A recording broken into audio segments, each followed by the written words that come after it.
Hello, welcome to my channel. If you clicked on this video, you are interested in how to make a simple handbag out of felt, right? After browsing through a few stores, I came to the conclusion that felt products will not be that difficult. I also found out that having felt at home is not a bad thing, because if the children decide that they want a handbag, it is not a problem to make it right away.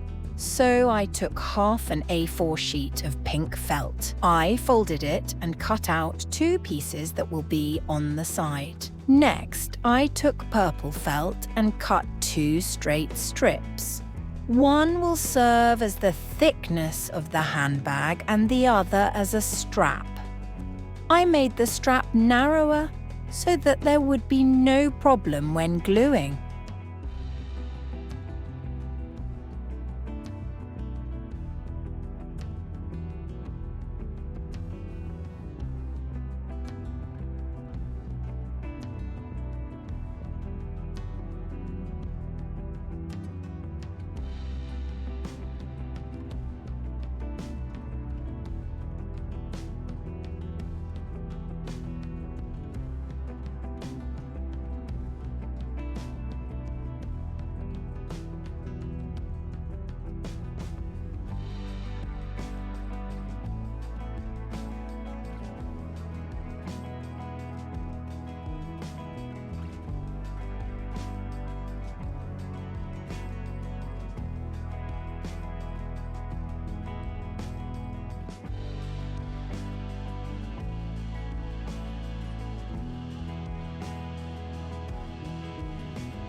As you can see, gluing and adjusting the appearance of the handbag is the worst part.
The children had a lot of fun decorating. They chose the colours that they would have on the handbag themselves. Unfortunately, the selection of glittery stones was limited. Did this tutorial help you?